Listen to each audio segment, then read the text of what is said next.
Hey everyone, how's it going? I am Xeracon and I am back once again. Last night was the Computex or Computex. I'm not certain how it's pronounced, but the Computex Taipei showcase for computer manufacturers and whatnot, and AMD had a very good show. In fact, I wasn't even expecting AMD to put up anything or show anything that would be really that incredible, but they did a great job, I'd say. Like, they showed their APUs, the 5600G and the 5700G, and those are coming out this year, and they're reasonably priced too. The 5600G is only 259 US dollars, and the 5700G is only 359, and they're both under $400, which is a very good price. And heck, the 5700G is an 8-core processor, and it's cheaper than a Ryzen 5 5800. Granted, I don't know how well this would perform against a 5800, but considering the fact that they're both 8-core processors, I'd still say that's not bad, and it's an APU at that as well, so like that's pretty decent. And in addition to like to talking about like CPUs and whatnot, they talked about their chiplet technology, which to be honest, I have no I was watching this, but I had no idea what that was about. But apparently it's putting more RAM with it, or like cores and memories and whatnot inside of a processor chip, and it's something that they're going to try to have. I think they said it was either late this year or at least out by next year, which seems pretty interesting, and it'll be interesting to see like how that turns out. But something that really just like hit home was their FidelityFX Super Resolution, which is sort of like acting as their answer to DLSS 2.0. And I must say that it looks like it's going to be very promising. It looks like it's going to be great.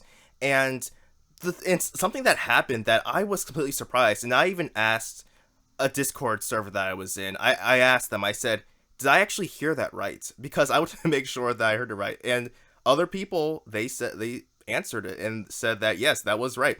It is going to be available to use not only on Radeon cards, but also GTX cards, like the 1060, 1080, stuff like that.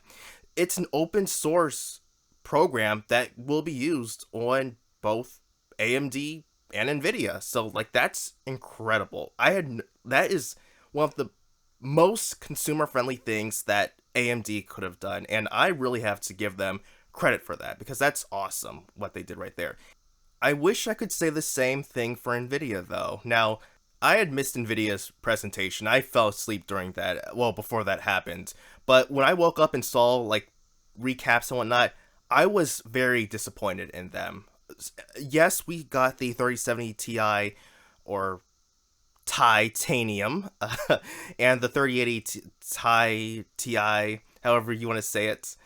But the thing is, these things are ridiculously overpriced. This is not what we were expecting. For example, the 3070 Ti is $599. Oh, and starting at that point, I should say. And this is for the Founders Edition card. For $100 more, you can get a 3080 Founders Edition. That is ridiculous. Like, that is not the price I would have expected or have liked to have seen. And the 3080 Ti, that one also is just ridiculous. $1199 for a 3080 Ti.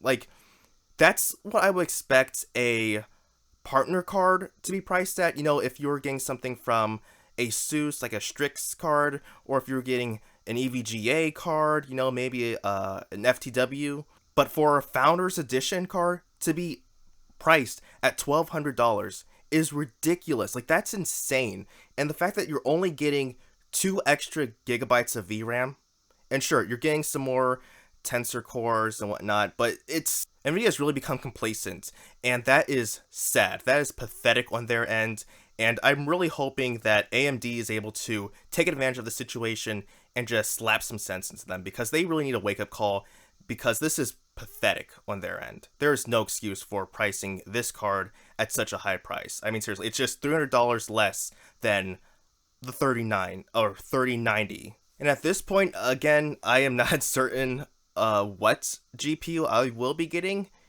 looking now at the 6800 XT, that's definitely appealing because it's $1,000 and it has 4 gigabytes more of VRAM, and it's going to have the super or the FidelityFX super resolution. So I could just get that and have an equal experience as, or heck, maybe even better experience with that than getting a 3080 Ti. But I'll see. I'll definitely have to see. I already know that I'm not getting a Founders Edition card. I would rather get a partner card that has better cooling, for example, with EVGA and their FTW cards.